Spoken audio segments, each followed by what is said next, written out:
Happy Friday morning to you here on the Warchant Multimedia Network. This is the Chant. He's Irish Novel, managing editor of Warchant.com. My name is Tom Lang, and today we bring you news around the Florida State football program on Miami week as the injury report was released later Thursday night. We now know what the picture is. It's coming into focus. It's not crystallized like when Ira's at the press box before the game and he's got the binoculars going and we know exactly who's in street clothes and who's in full pads. But the picture's starting to become clearer. Ira and Florida State releases a bunch of names that we expected to see in the different out, questionable, and probable categories.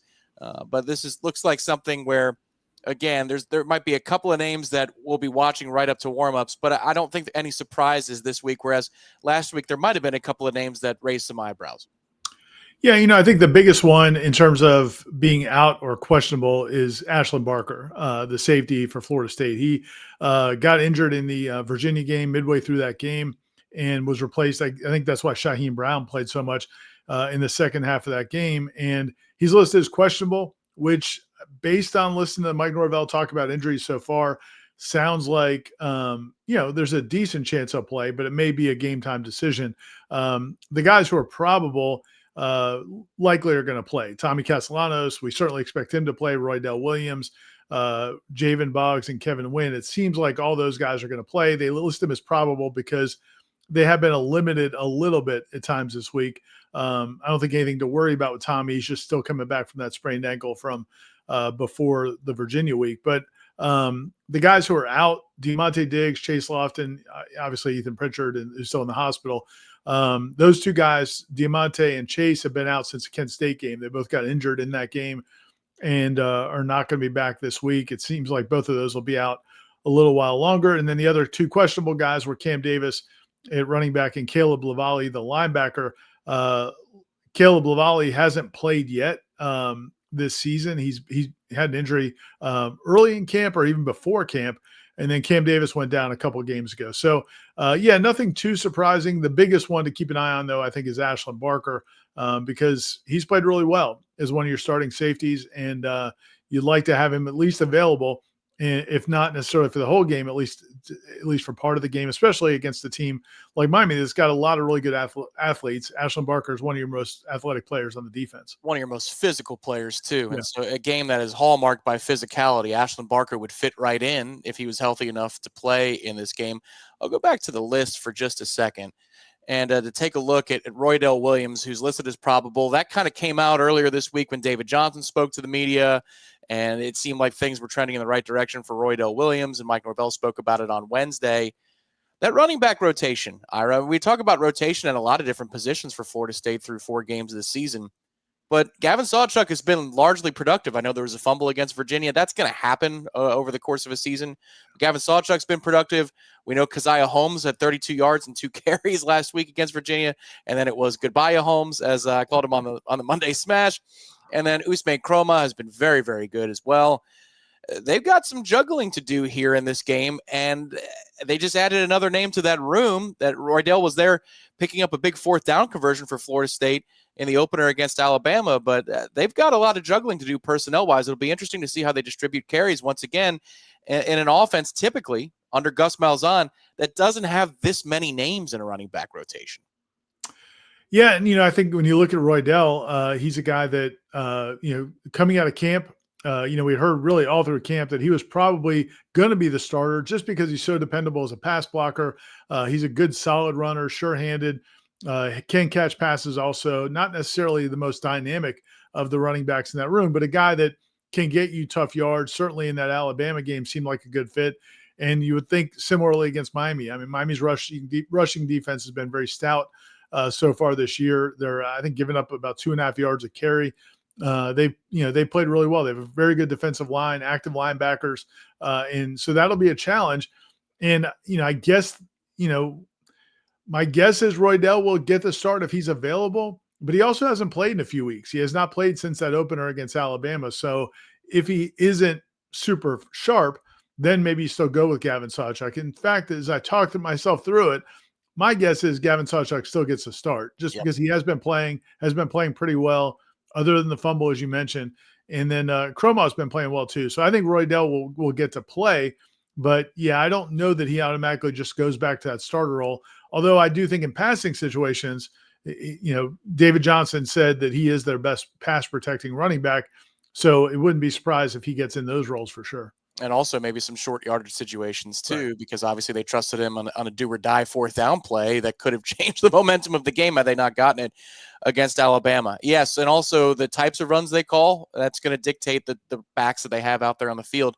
This is a hard game to figure before we get there, because I think we've all been doing this week, whether it's everybody listening right now or us on the staff here at Warchant, just trying to play the chess game and see the pieces. Where do they go? How does it sequence? It's hard to do. Tommy Castellanos, again, listed as probable on this report. He was listed probable last week. Nothing new there. I just wonder, Ira, being in the building last week, we really hadn't talked about this. In terms of 0 to 100%, how would you assess how Tommy played athletically last week? And do you think he was a little bit affected by what happened in the Kent State game? Yeah, I think he definitely was. I didn't think he was quite as explosive as maybe we've seen him in the first few weeks of the season. In fact, the Kent State game particularly, I thought there were a couple runs in that game before he went down where it was like, okay, man, he's feeling it. It's not just feeling his way through it. Like he's running very aggressively. This game he ran and he ran fine, ran better than most quarterbacks would run, but I didn't think he was quite as explosive as he had been. And I also think, Virginia did a good job of trying to kind of keep an eye on him and try to keep him under wraps. But there were a couple times where there's plays where I thought, man, if he was the guy we had seen a couple weeks earlier, he probably gets through that. But that's the reality of knowing what you were going to have with Tommy Castellanos as the quarterback this year and running and probably going to deal with some bumps and bruises. And it was unfortunate the way it happened where he got rolled up on his ankle. But I think that's going to be his life. I mean, he's probably going to get banged up a little bit during the course of the season. So, yeah, I thought if I had to put a percentage on it, I thought he looked like he was about 90%, maybe 88, 90%. And, we'll see. Did he come out of that game and is he a little bit more limited from that? Or did he come out of that game fine and will he even be fresher this week? We'll see. But yeah, it was definitely, I thought it was a little bit noticeable inside the stadium. I don't know. What did you think on TV? I thought when it came to breaking the pocket, those types of decisions that weren't necessarily schemed, especially, there were a lot of plays around the 10-yard line, goal to go, 10, 11-yard line, where it looked like as he was trying to break the pocket and extend a play, it didn't have that same zip to it where he could create the space. For example, there was a play against Alabama where he breaks the pocket. He's rolling right. I think it's in the second half of the game against Alabama. And it looks like he's almost toying with the rusher. Right. He knows how much time he has, and he knows that if he needs an extra half a second, he's got it because he's just that fast. It looked like that part of it wasn't there. Now, when he went straight ahead, there were a couple of plays. One where he gets down and executes a very nice baseball slide. That was in one of the waning moments of the game. That was all fine. But, yeah, that side-to-side stuff, they're going to need that, especially with the Miami pass rush this week. Ruben Bain is an absolute monster, but then Mesidor is the quicker of the two players. I think if they're running read option, things like that, and that's maybe another example, Ira, was read option. He looked a little bit more tentative with the give and the keep. Mesidor is a guy who can keep up with you laterally, incredible speed. So I think that's something we got to monitor here in the first and second quarter. I don't know that we've talked about that as a staff much this week. Yeah, no, I think it's fair, and it's weird. Like it's not like he's limping between plays, and it's not like he's laboring, like you said, when he's running straight forward. He's still running. It just doesn't seem quite as springy. And maybe if you think back to the interception on first and goal from the 5, you wonder if he's feeling great, maybe he pulls that and keeps it. You don't know. We don't know. But yeah, I definitely think it was somewhat of a factor. It didn't inhibit him completely, but I think it is one of, I don't know, 40 things that seem to go to kind of help Virginia win that game. Yeah. And, again, we'll see how he is a week later. Which takes us to our next topic for this game. It's that for win or lose or draw, and Florida State lost the ball game. I thought, as we discussed it last week as a staff at Warchant, we had most of that game down, Ira, but the whole caveat was if you mess around, if there are penalties, if there are turnovers, if situations aren't executed properly, then you could be in for a real fight here because Virginia has a very game offense and then give you problems. I don't know that everybody saw tackling issues and some of those things, hidden yards, the way that Florida State played defensively. I don't think we expected that, but just kind of the back and forth of the game, it was easy to see that this could get into a score fest situation. Honestly, I could see this being 24-20. I could see this game on Saturday night being 38-35 or anything in between. And I think part of it comes down to at what pace does Miami want to play when they have the football? We were talking about this before we started tonight.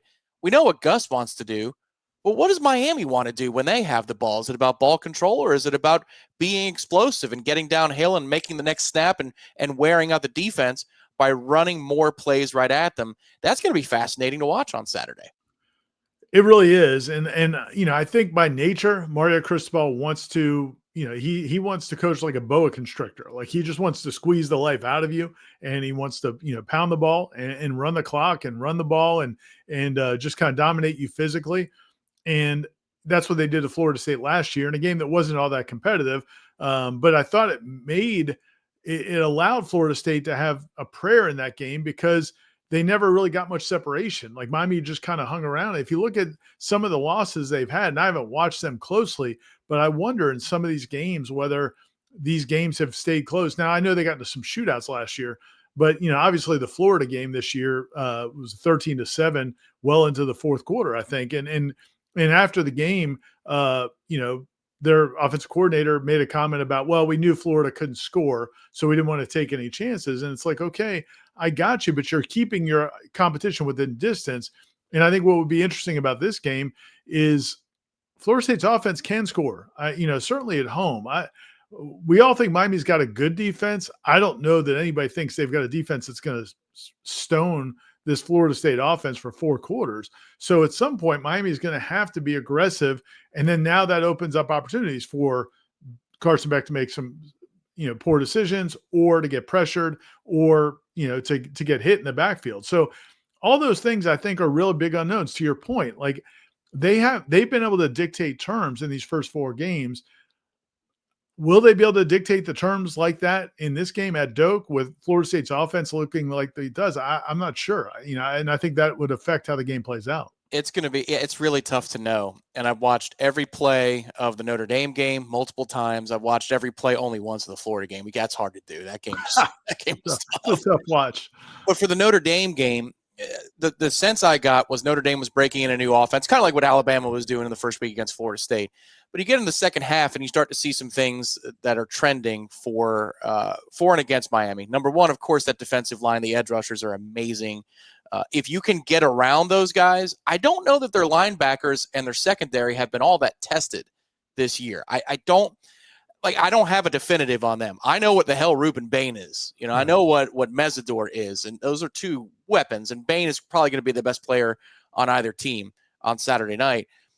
But honestly, I see some hesitation with their linebackers. I see some vulnerability in coverage with the members of their secondary assignments. They don't know where they're going. That's Dominic Robinson talking, not me. So if you can get past them, I think that's the key for Florida State. If you can find a way to get around or by that defensive line, you might be in business. Yeah, but for Miami, they had a chance to walk away with that game and shut it down early. Ruben Bain ends up with an interception on a crazy bubble screen pass that goes way up in the air.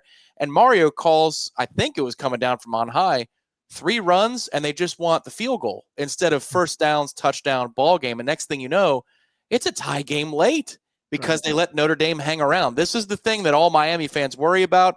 And even though we make fun of them up here, speaking as a fan for the Noles, they know it's true. Game management-wise, it seems like they don't have that ability to put people away. If 3 will do in his mind, he'll play for 3 and not for 7. Yeah, and he'll, I think he had 4th and 1 at the 50, and he's with a much better team, and he's punting. That's kind of how he plays. And again, this is a kind of, you can get away with that if the other team can't score, but if the other team can score, now that changes things. So, again, it's going to be interesting. And the other thing to your point about Bain and Mesidor, and they're phenomenal. I don't know, and you would know better than I have because you've watched more of the Miami games, but, can Florida State neutralize them with all of the sideline to sideline stuff, all the jet sweep stuff, the play fakes, the eye candy, all of those things? If you can slow them down a tick, because I think that's what happened to Alabama. I mean, Alabama just, their guys started to hesitate. And that's what allowed you to hit some of the big plays you hit. It's not, there was some, loafing or whatever. Maybe they didn't come ready to play, but a lot of it also was, Gus did a great job of keeping them off balance. Nobody in their right mind thinks Florida State is going to just run a prototypical offense and block those guys. But when you add in all the things that Gus does from motion and the eye candy, that gives you a chance. Now, it may not work every play, but it just has to work enough times that you can move the ball and score some points. Yeah, it could get really, really fun. I want to talk about that in just a second. Remember, the Whataburger Touchdown Tour is occurring all over the country right now. It came to Tallahassee earlier this year, but you're probably listening to this or watching this in the morning. So remember, start your morning with the breakfast you deserve at Whataburger. They've got plenty of options to choose from. You could get a sweet, crispy honey butter chicken biscuit. Did I say that right? Or a breakfast bowl with savory sausage or bacon. Or maybe a big, tasty breakfast burger with extra bacon and avocado. Whatever you want, just like you like it. Whataburger serves breakfast, important now, from 11 p.m. to 11 a.m. So there you go. I think, Ira, a lot of people might be up a little bit later on a Friday night in Tallahassee or a Saturday night in Tallahassee. 11 p.m. is when breakfast starts. I'll bet you there'll be some orders this weekend for that. Oh, and we know plenty of our Warchant TV users and followers and viewers are FSU students, and man, they love some Whataburger when the bars close. And so, yeah, you don't have to doesn't have to be a burger. You can go and get a breakfast as well, or breakfast sandwich or other breakfast meals as well. And yeah, it's good stuff, man. There's no doubt about it. And the great thing is it's morning, noon, and night at Whataburger. One thing that I have a hard time with in this game is Corey Heatherman is the defensive coordinator, first year, came from Minnesota. He's extremely multiple. This reminds me, Ira, of some of the breakdowns that Dominic did looking at Mike Norvell's offense in the very beginning and looking at him going against Marcus Freeman and the Cincinnati defense. And it was all about timing as much as it was scheme. Did you call the right play against the right? It's like you're pulling two slot machine levers at the same time and hoping that they match up.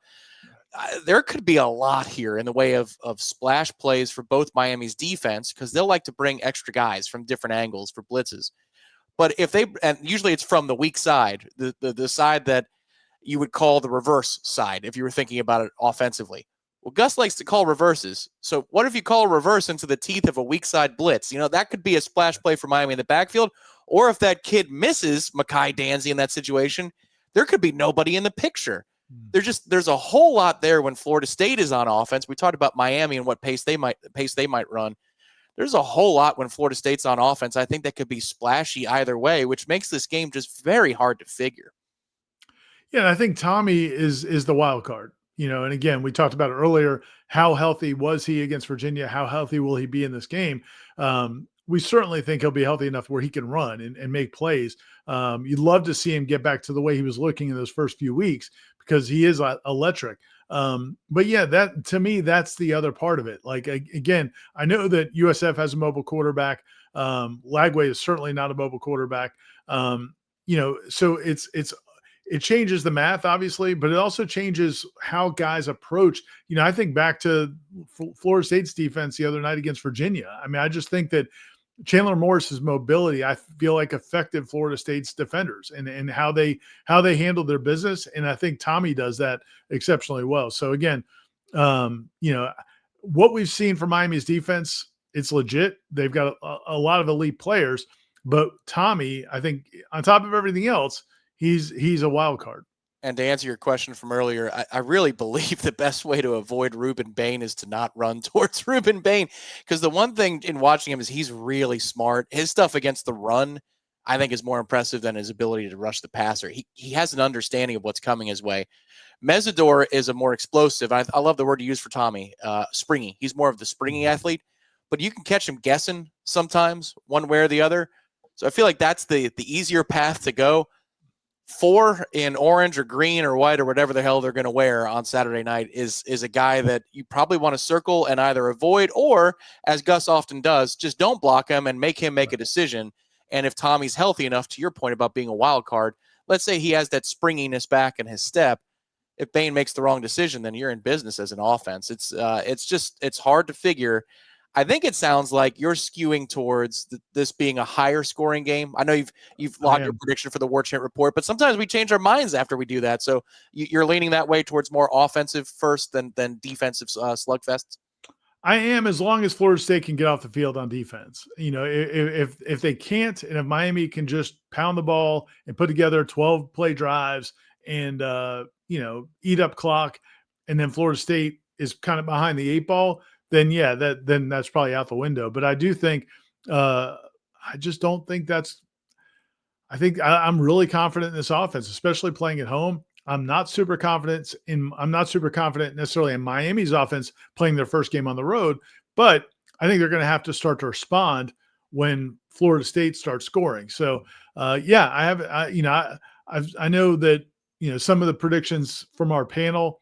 I've seen some. We're in the low 20s. I just don't see that. I think it's going to be a little bit more of a higher scoring game. I would be surprised if the winner of this game isn't in the 30s. I tend to agree with you. All right, I'm going to give you a choice in terms of storyline to watch in this game. You choose door number 1, which is emotion, and that's something that's come up a couple of times this week. Mike Norvell talking about using the emotion the right way, channeling it the right way, or a little talking about a bloodbath. Or door number 2, choose your own storyline. Which one do you think is going to be the thing that you want to watch the most? Is it about how Florida State handles themselves and comports themselves, or are you going to be looking for something else on Saturday? I think I'm door number 2. I'm really just fascinated. I'm going to say fascinated, curious to see if they can rekindle what they did on defense against Alabama, and just in terms of the physicality, in terms of the energy, in terms of the just the edge that they played with. Again, that was the word all offseason from Mike Norvell and this coaching staff was edge and desperation. Those were the 2 words they used over and over and over again. And then when you see the Alabama game, it's like, oh, okay, this is exactly what they were talking about. And then, the 2 games against East Texas A&M and Kent State, you weren't expecting it. You just wanted them to come focused, and they did that. Virginia was kind of more of the same, though. Like, they couldn't turn that faucet back on. And so to me, that's what I want to see. Is it look like, do you have Earl Little and a bunch of dudes trying to play like Earl Little, or does it look like they're just, because listen, man, I just don't think this is an ultra talented defense. I think that there are a couple of really talented guys in the back end. I don't know how many talented guys there are in the front 6 or 7. And so, I think we'll know pretty early on how they're going to play this game and how intense they're going to be and how physical they're going to be. And that to me is going to determine whether or not FSU can get off the field. Because if they can't get off the field, then everything else kind of goes off the rails. And it puts a ton of pressure on the offense to produce when they do get limited touches. I thought that was one of the underrated things about the second half of the Virginia game was they were able to respond a couple of times there with big drives. Obviously, the last one, you get a little lucky on that Randy Pittman catch, but you needed to respond because you don't have the ball. And that's not something that Gus likes to do. Battle of tempos, battle of in-state rivals. It's going to be really interesting to watch on Saturday night. Remember, if you haven't signed up at warchant.com, sign up right now. It's just $1 for your first week. This is an extremely busy week at warchant.com for obvious reasons on the team side against Miami, but you're hosting this game, Ira, just like they did for Alabama, which means there are, dozens of top flight recruits in the 26 cycle, 27 and beyond. Florida State's trying to make another mark, and if they can land another big-time victory at home, this could be big for the 26 recruiting class rankings and maybe some momentum that Florida State has on the trail. Yeah, they're expecting over 100 recruits. We've got plenty of stories up on the website about some of the guys that are coming. But yeah, I think the difference between that first at the Alabama game and now was the Alabama game, they got a lot of the kids who were committed to Florida State and then were really interested in Florida State. And then some other kids from, maybe that weren't is solid with Florida State. This one, because I think you got the Alabama win, I think what you did is you kind of opened the net to, man, there's kids who are committed to Florida. There's kids committed to Ohio State. There's kids committed to schools all over the country that are South Carolina, all these different schools who now want to come to this game. In fact, there's potential of and we'll see how it plays out, but there's a kid from Gainesville who's committed to Florida, and they're playing Texas, which is a huge game as well. But he may be coming to Florida State's game against Miami instead. Like, there's some really interesting storylines for kids that are committed to other schools who want to come watch Florida State play Miami. Now, if you don't win, I don't know that it kills you. But if you play well, it could do wonders, because now it just validates what you did in that Alabama game. 100%. We talked about it from the perspective of national TV time slots and college game day, but the fact that Florida's fallen on its face and Texas has not looked good has been very good for Florida State and the visitor list that they're getting this weekend. So if you want inside information on all of that, sign up warchant.com. And remember, you're going to get wall-to-wall coverage of this weekend's game, from the lead up to Corey Clark's column to the 3-2-1. Hopefully, Ira's 3-2-1 is about a 4-1 Florida State football team. We shall see, but head over to warchant.com, sign up right now. And if you're watching on YouTube, throw us a like underneath this video, subscribe to the channel, and know that full coverage is coming your way. We've got the Jeff Cameron Show on Friday, a special 2 p.m. live stream start, because the show is going to be taking place at a local Nissan dealership with a Heisman Trophy in the camera shot during the game. Jeff's going to be interviewing William Floyd, Charlie Ward, Peter Warwick, Luke Laux. It's going to be a really fun show starting at 2 o'clock on Friday. Then on Saturday, pregame show begins at 4:30 p.m. live from Hotel Indigo. Post-game coverage, the Warchant wrap, press conferences, and also the post-game show will all be available Saturday night. So is there one more thing tonight, or are we moving towards the weekend? We cannot wait for the weekend. I'm all good. Let's get ready. It's Saturday, 7:30. There will be another injury information update that gets posted about 2 hours before the game. Every team in the ACC has to release that information. They'll kind of have the final availability, and the designations will change. There might be a game time decision option for questionable. So we'll see how that plays out. But yeah, if you're a member of warchant.com, a couple hours before the game, before you go in the stadium, go to warchant.com and check it out and see the latest injury information. Also, that game thread is going to be the one of the year. The Miami game thread, if you're a fan and you just want to be around like-minded people, it gets aggressive in there. So head over to the Tribal Council during the game. All right, he's Ira. I'm Tom. We thank you for listening or watching here on the Warchant Multimedia Networks. This has been The Chant, and we will be talking to you very, very soon here on Warchant Multimedia.